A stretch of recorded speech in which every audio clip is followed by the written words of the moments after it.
있어도 고민, 없어도 고민이 되는 그런 것이 살인데요. 특히 지금 같은 시즌, 계절이 되면 다들 더 신경을 쓰시죠. 근데 우리나라 사람들은 고민 안 해도 될 분들도 많이들 해요.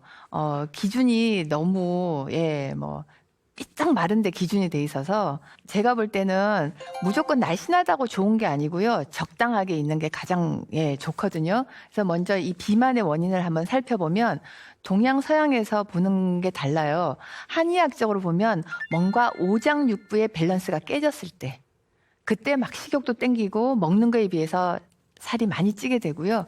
서양의학적으로 보면 뭐 선천적 인자, 후천적 인자 이런 게 있는데 결과적으로 이제 여러분들이 많이 알고 계시는 과식, 음식을 과잉 섭취하고 소모는 적게 해서 결국은 이제 몸에 축적이 지방이 축적이 되는 거고요. 그리고 뭐 약 때문에 부작용으로 살찌시는 분들도 있습니다만 일단은 가장 기본적인 거는 많이 먹고 안 움직인 거.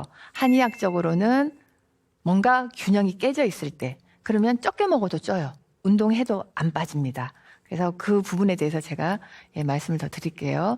그리고 이제 비만하게 되면 뚱뚱해지면서 내지는 뚱뚱해지려고 하면서 내지는 뚱뚱해지면 바로 이러한 증상이 옵니다. 일단 몸이 가볍지가 않죠. 찌뿌덕하고 머리도 좀 지끈지끈 아프고 이게 부은 건지 살인지 모르게 좀 붓는 느낌이 있으시고요. 그리고 배도 가스도 차고 왠지 배변도 원활하지 않고 그리고 특히 여성들의 경우는 아랫배에 문제가 많이 생겨요. 생리불순, 생리통 뭐 이런 문제가 생기고 그리고 체중이 늘다 보니까 젊은 사람들은 덜한데요. 연세가 드시면 이제 무릎이 아프고 발목이 아프고 허리가 아픕니다. 그리고 비만과 뗄래야 뗄 수 없는 증상이 뭐냐면 부종이에요. 이 부종은 어떤 분은 붓는지 모르고 이게 살이라고만 생각하시는 분도 있는데 이게 원래는 살이 아니고 부은 게 안 빠지면서 살로 되는 분들도 굉장히 많아요. 간혹 나는 물만 먹어도 살이 쪄. 이런 분들 같은 경우 특히 이제 붓는 증상이 더 많으실 수 있고요. 그래서 이 부종은 뭔가 순환이 안 되고 혈행의 흐름이 안 좋고 뭐 실제로 장기 중에서는 뭐 신장 기능에 이상이 있어서 이뇨가 잘 안 될 때도 생기고 그리고 스트레스를 많이 받거나 몸이 굉장히 힘들어도 다음날 자고 나면 붓는 증상이 생길 수 있습니다. 하지만 아침에 일어나서 부었다 하더라도 움직이면 오후가 되면 빠지면 괜찮아요. 그런데 몸이 진짜 심각하신 분들은 아침에 일어나서 부었어요. 근데 하루 종일 움직였는데 오후 되니까 더 부었어요. 그럴 때는 뭔가 조처를 취하셔야 되는 거고요. 그때그때 부기를 빼시는 게 좋아요. 그러려면 뭐 호박이나 당귀나 이런 계피차, 백출차 이런 한방차를 드시는 게 좋은데 이게 왜 좋으냐면 우리 몸의 혈액순환을 좋게 해주고 어혈 같은 걸 풀어주기 때문에 부종에 도움이 될 수 있습니다. 그리고 비만하고 또 뗄래야 뗄 수 없는 게 변비입니다. 간혹 매일매일 화장실에 뭐 어렵지 않게 가시는 분들은 나 변비 없어 이런 분도 계시겠지만 제가 30년 환자를 봐오니까 밀어내게 하시는 분들이 많아요. 매일매일 화장실은 가요. 하지만 밀려서 나오고 뱃속에는 항상 변이 차 있습니다. 그러면 기본 똥배가 있으니까 배가 나올 것이고 그 변이 배에 차 있으니까 가스도 더 찰 것이고 그래서 이 변비는 잘 판단해 보셔야 돼요. 매일 화장실 간다고만 아주 변비가 아니라고는 말씀드릴 수가 없거든요. 그래서 이 변비가 있을 때는 뭐 내가 일단 섬유소를 잘 먹고 있나 뭐 고기만 좋아하고 야채 과일은 싫어하지 않나 이런 거 한번 체크해 보셔야 되고요. 그리고 운동도 중요합니다. 우리가 움직이면 장도 같이 움직이기 때문에 변비가 치료가 될 수 있고요. 그리고 또 제일 중요한 게 뭐냐면 수분이에요. 수분. 변비 있으신 분들 보면은요. 열이면 열다 물을 안 먹습니다. 변비는 생활 습관 병이거든요. 이게 하루아침에 절대 치료가 안 됩니다. 그래서 생활 습관, 아까 물 많이 드시라고 했죠. 물 드셔야 되고 운동하셔야 되고 식이섬유 이런 걸 섭취를 하시는 게 가장 기본이고요. 저처럼 그 함부로 약은 복용을 안 하시는 게 좋고요. 약을 먹다 보면 내성이 생겨서 장은 더 무력해져서 안 좋은 결과를 가져올 수 있기 때문에 자연적인 내 몸의 자생력을 높이는 방향으로 꼭 치료를 하시라고 말씀드리고 싶습니다. 여기 보시면 93세 최고령 할머니. 여러분들 무슨 생각 드세요? 93세 할머니가 왜 살을 빼? 이런 생각 들지 않으세요? 저도 처음에 이분이 저를 찾아오셨을 때 똑같은 생각을 했어요. 93세 할머니가 이 나이에 미니스커트를 입으실 것도 아니고 예쁜 옷을 입고 싶어서 오셨을 것도 아니고 저도 굉장히 호기심이 생겼어요. 그래서 어떻게 오셨냐고 여쭤봤더니 무릎이 아파서, 허리가 아파서. 무릎이 아프니까 못 걸으시는 거예요. 허리가 아프니까 생활이 힘든 거예요. 그래서 이분은 이미 93세가 되셨고 비만하기 때문에 혈압, 당뇨 같은 성인병은 당연히 갖고 계신 거죠. 그거는 그냥 안고 가는 거고, 당장 생활하는데 무릎이 아파서 너무 통증이 있으셔서 무릎 허리 때문에 살을 빼러 오셨어요. 살 빼서 뭐해? 안 아프려고. 통증 때문에 살을 빼러 오신 거예요. 그래서 연세가 드시면 대부분의 분들이 어떻게 되냐면 이렇게 젊었을 때는요, 살이 쪄도 배만 나오는 게 아니라 팔다리도 같이 튼튼해요. 그런데 50 넘고 60 넘어서 환갑이 넘은 어르신들 보면은 살이 쪘는데도요, 팔다리는 세 다리예요. 다리는 가늘어요. 이 중부전선만 튼실해요. 그러다 보니까 이 체중을 이 세 다리가 지탱하다 보니까 무릎이 아프실 수밖에 없겠죠. 그리고 배가 나오니까 허리까지 아프실 수밖에 없는 거예요. 물론 이제 연세가 드실수록 체중을 줄이는데 시간이 많이 걸리고요. 젊은 사람들처럼 못 하거든요. 연세 드신 분들도 얼마든지 체지방을 줄여서, 단순히 체중이 아니에요. 연세 드시면 근육은 빠지면 안 됩니다. 그게 어려운 거예요. 근육은 안 빠지면서 지방만 줄여서. 그래서 이 할머니는 그때 제 기억으로 체지방을 8kg를 뺐어요. 그러고는 유럽 여행을 다녀오셨습니다. 그래서 굉장히 제가 치료해드리고 뿌듯했던 케이스고요. 그리고 또 이제 제가 기억나는 비만 환자 중에서는 임신이 안 되는 여성이 있었습니다. 이분은 제가 한 25년 전에 치료했던 분인데요.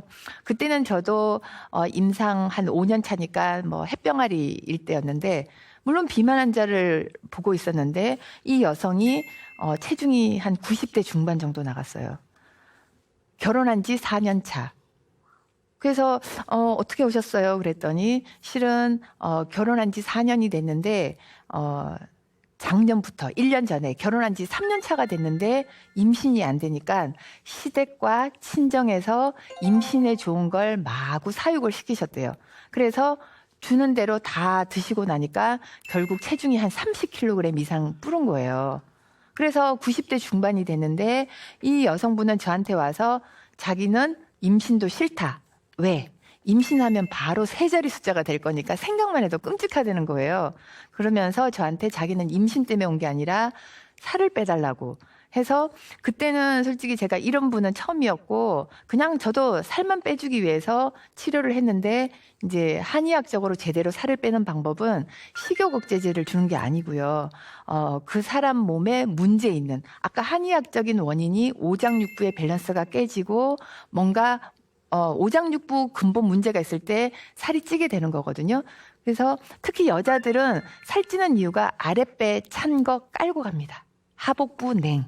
그러니까 저는 이분을 살 빼기 위해서 아랫배를 따뜻하게 했고요. 그리고 몸의 순환을 잘 되게 했고, 그리고 뚱뚱한 사람일수록 기가 약해요.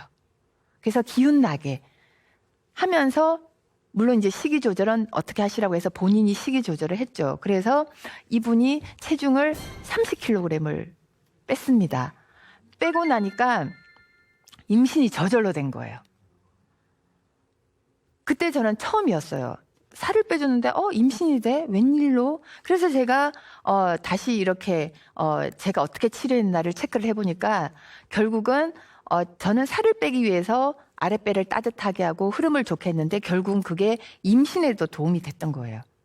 그래서 결국은 살도 빼고 임신도 돼서 굉장히 행복해하는 그런 분이 지금도 이제 기억이 나고요.